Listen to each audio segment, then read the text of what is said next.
50%. That's roughly how many children born during the Ice Age never made it past their 5th birthday. Not from disease, not from starvation, from being eaten alive. And here's the part that should keep you up at night. The predators hunting these kids weren't just big. They were specifically built to hunt humans. Cave lions were 15% larger than modern African lions. Short-faced bears stood over 11 feet tall when upright, making a grizzly look like a house pet. And dire wolves didn't hunt alone, they moved in.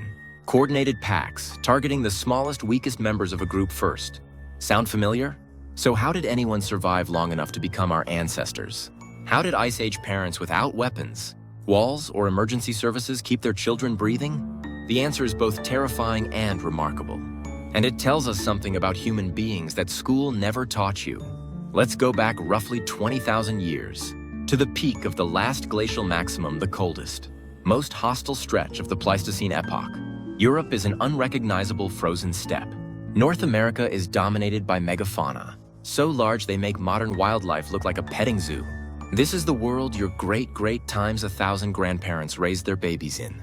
The first thing Ice Age parents did was never, ever let children out of arm's reach. Archaeological evidence from sites like Dolní Věstonice in the Czech Republic, one of the most well-documented Paleolithic settlements ever found, shows that living spaces were deliberately designed to keep children centrally enclosed. Adults slept on the outside ring of communal shelters. Kids slept in the middle, always surrounded, always shielded. This wasn't a parenting philosophy, it was structural survival engineering. And those shelters weren't flimsy either. At Mezherych in Ukraine, archaeologists uncovered dwellings built from over 95 woolly mammoth bones. The walls were thick, interlocked, and braced.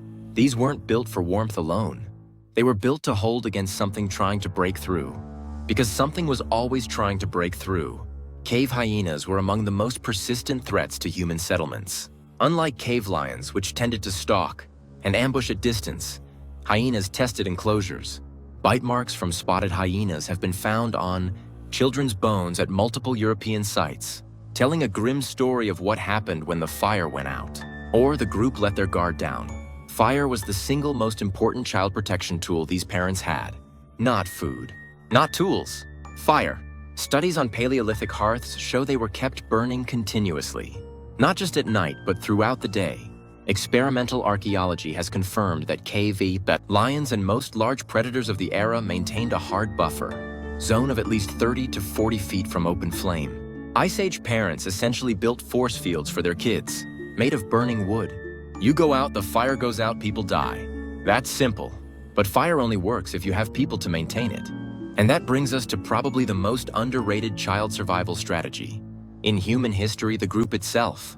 Homo sapiens during the Ice Age didn't raise children in nuclear family units. They raised them communally, with what researchers call alloparenting, meaning non-parents actively participating in childcare. Grandmothers, older siblings, unrelated adults, everyone had a role. Evidence from burial sites at Sungir in Russia, dating back 34,000 years, shows children buried with extraordinary care and grave goods, suggesting communities invested enormous collective resources into their young. This wasn't just emotional, it was tactical. More eyes meant fewer ambush opportunities for predators.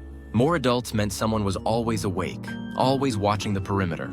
And when a threat did arrive, more bodies meant a more intimidating response. Wolves and cave lions weren't stupid. They calculated risk versus reward. A coordinated group of 20 screaming, fire-wielding humans was not an easy meal. And those humans were armed.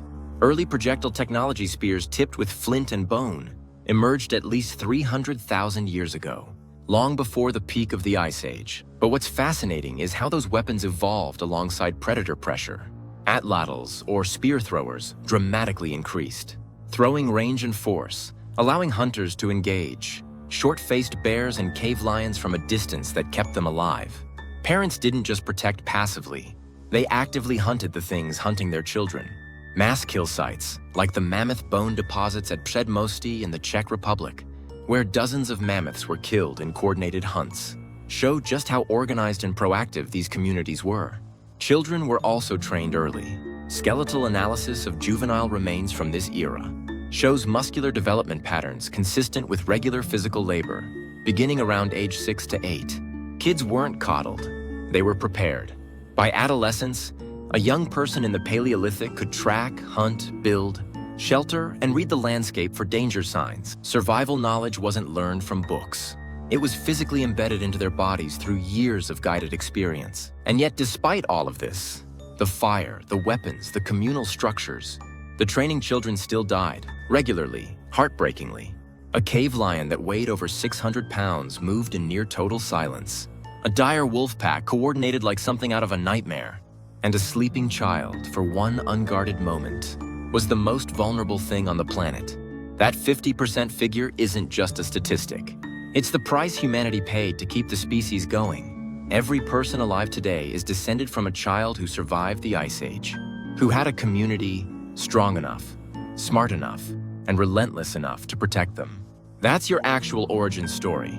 So the next time you think modern life is overwhelming, just remember, your ancestors faced down a cave lion with a stick of fire and won. And honestly, that's probably the most badass thing in human history. If this blew your mind, drop a comment. What Ice Age animal would you least want to run into?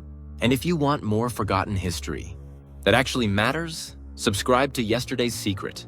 New video dropping soon, and trust me, you won't see it coming.